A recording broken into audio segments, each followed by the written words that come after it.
Live from News 7 KWWL, we've got you covered. This is KWWL News at 10. Tornadoes touch down across Iowa and leave a catastrophic amount of damage behind. Thank you for joining us tonight. I'm Abby Turpin. Much of that damage is being seen in the communities of Pella and Marshalltown. This is the Vermeer manufacturing plant in Pella, which was hit. We can confirm there are some injuries, but they are minor. Now in Marshalltown, buildings have been torn into pieces by today's strong storms. Some of the scenes there, like this car being crushed by parts of a house, are absolutely unforgettable and a testament to the power of severe weather here in Iowa. And here is a view from above the town of the widespread damage that Marshalltown has taken on in today's tornado. This is from our KWWL drone.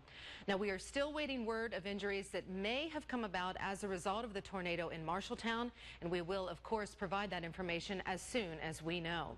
Now, for those of you who do not know, Marshalltown is situated between Ames and Cedar Rapids. We are bringing you Team 7 coverage of the damaging tornadoes tonight. Storm Track 7 Chief Meteorologist Mark Schnackenberg and also our Storm Track 7 weather team, they have been tracking the storms all day long in the Weather Center.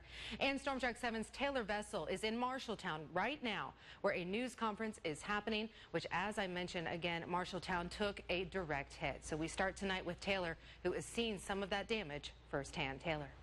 Natural gas leaks are happening in the city right now? So I think the leaks really are confined. I think we're pretty close to being done. What we ended up doing is shutting off gas to about 5,000 customers. Put that into context, that is a larger area than what was hit by the tornado. And the reason for that is just in the abundance of caution, just to shut the system off in that large of an area so that we can then go in and start making repairs. And how long, I'm sure there's probably not a time frame yet, but until people get power back? It's going to be a while. We've got two things we're working through right now. First, we got to fix our system, but then also for a lot of customers, they've got to fix their house. And it won't matter if the power grid is up if they're not ready to take power.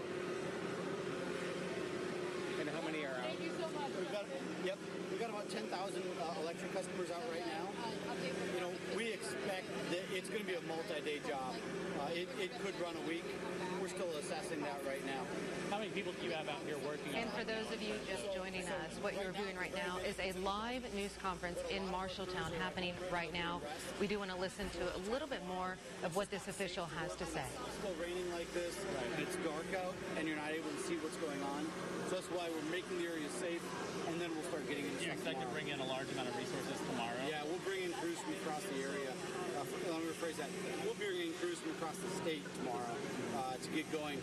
I do want to give a shout out to the governor and a thanks to the governor's office. She is working very specially to make it so that we can bring in poles from across the. We're having poles shipped here, and we need a special proclamation to keep that going this late at night. You know how many poles you're having to replace? Not yet. We just know it's a lot. Do you still have 5,000 out of gas, or that's what we're going to have for a while. Okay. That's what we had to increase it to. Okay. And that's 5,000 without a gas and electricity, or is there 5,000? Some homes are both. Right. Okay. Some aren't. So 5,000 people affected is safe to say. Yeah. Okay. Thank you. Good. Okay. Let's do.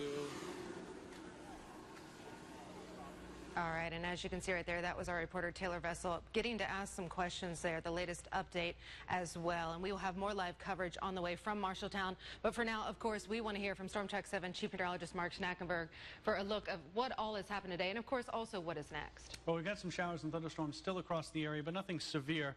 But we do have some reports there of tornadoes off to our west, significant damage, as you saw, a number of pictures and video across the region. We don't know the rating of the tornado. A lot of people are speculating on the rating of that, and that's based on the damage that is done to the buildings and any damage that has been done by the tornado. And so the survey team from the National Weather Service, actually they're sending out several survey teams to different locations across the area, and these areas in particular, Pella, over towards Marshalltown, Bondurant, Altoona. They're all going to be doing survey damage, and it may take a day or two before we actually get the rating on any of these tornadoes. And so that's what they'll be doing here as the sun comes up first thing tomorrow morning. As for right now, still looking at some showers and a couple isolated thunderstorms. There's one cell that is in the northern portion of Delaware County. That's north of Manchester there. That's some very heavy rain as it continues to track toward the east. Otherwise, a scattering of showers and a couple of rumbles of thunder through Black Hawk County, Bremer County, up towards up 63 there to New Hampton and Chickasaw County. This will continue to wrap around an area of low pressure, and so we'll continue the chance for a few showers, maybe a thunderstorm overnight tonight. But the main threat out of this is some heavy rain. As you can see, things are a lot quieter down across our southern counties compared to the way they were earlier this afternoon. There is some more showers and a nicer weekend ahead for everybody. I'll give you details on that in your Storm Track 7 forecast in just a bit.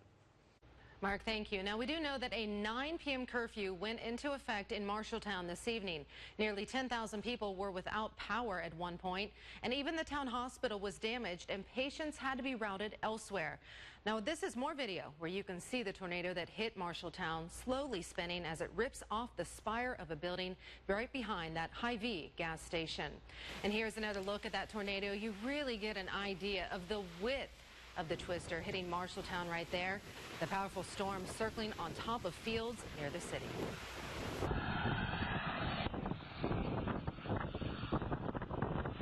And you can hear the strong winds right there. Here's another vantage point as well of the catastrophic storm rolling. This video was posted to Facebook as the ominous storm system made its way through the area.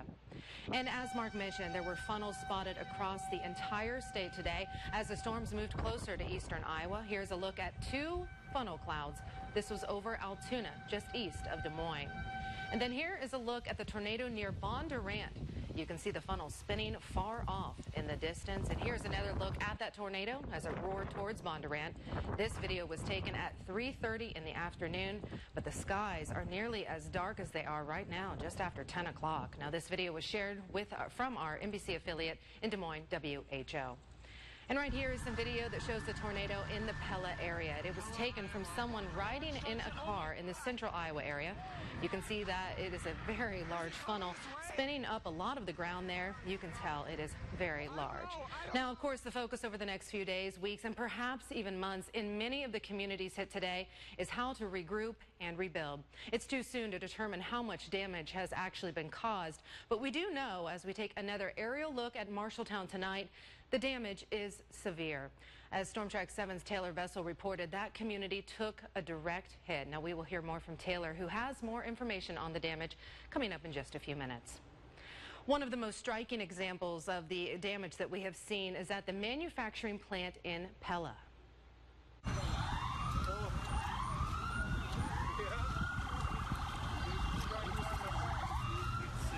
That video right there just takes your breath away. The cars were crushed with the Vermeer plant in Pella finding itself right in the path of the storm. As we said before, we can confirm that there are some injuries, but they are minor. The vice president of the Vermeer Corporation said that the right actions to protect workers were taken. Like I said, we have lots of disaster recovery systems and processes in place. All of our team members were in shelters when that hit. And some of the images coming out of that plant are dramatic, as we've said. Here's video posted to Twitter today after that storm hit, literally showing the cars right on top of each other in a heap after they got the hit from the storms. And we will hear more from the corporation officials at Vermeer coming up in just a few minutes.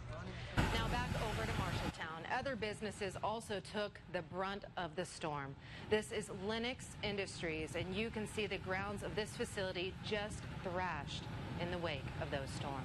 And also, as we mentioned, Unity Point Health Hospital was also damaged very severely in the storm. And again, the hospital posted this message to Twitter saying patients have been evacuated to other Unity Point locations in Waterloo and Grundy Center. The hospital did not report any injuries as a result of that storm. Marshalltown has seen widespread damage tonight in several areas, and much of the area is inaccessible for our crews. They actually had a very difficult time getting to the area where a command center has been established. Storm Track 7's Taylor Vessel has seen much of the damage throughout the entire evening, and he now joins us live with much more on the damage in Marshalltown. Taylor. Abby, we can't say it enough. The damage here is so excessive, and a word we're hearing used often is catastrophic. There's bricks like this all over Main Street. We're not even sure where these bricks came from. We're right in front of the Masonic Temple and several law offices. A lot of these windows are just completely broken out. Roofs are gone. Walls are destroyed. Homes are practically irreparable. This is a really common sight all through downtown right now. Windows boarded up because those winds were so strong that they busted them out. And we also think that the bricks might have had something to do with that as well. There's so much damage everywhere. If you look up high, you can see some of these windows can't even be boarded up yet. A lot of people were taken off the street at around 9 o'clock. That curfew was enforced. If we swing around here a little bit, we'll see kind of where the command center is at the fire department here in Marshalltown. Now, we just left that press conference that you saw earlier where they said that 5,000 people are without electricity or gas in the area, and they don't know when that's going to be restored. It could be days or possibly even weeks. Now, they said they are thankful that Governor Reynolds signed a special proclamation to bring in poles to replace some that were damaged and bent here in Marshalltown. But for now, first responders are still doing everything they can to keep people safe and to keep people off the streets so that they can recover from this horrific event. For now, live in Marshalltown, Taylor Vessel, News 7 KWWL. Taylor, thank you very much. A lot to clean up, but we know the community will come together and get it done. Now, in addition to that 9 p.m. curfew, Marshalltown has declared a state of emergency. And Governor Kim Reynolds has also said she is working with the state's Emergency Operations Center. Now, she also tweeted the following message earlier saying, quote, "Devastated to see the destruction from today's severe storms and tornadoes, praying for all Iowans impacted and for the emergency management crews responding tonight." Coming up on News 7 KWWL, the eyes of the country are on Iowa tonight. A national report on our storms is on the way. And we are seeing more live pictures and video of the damage in Marshalltown tonight. This is a live look at the command center where recovery efforts are coming together after the tornado. Another live report from Storm Track 7's Taylor Vessel is coming up in just a few minutes. Stay with us.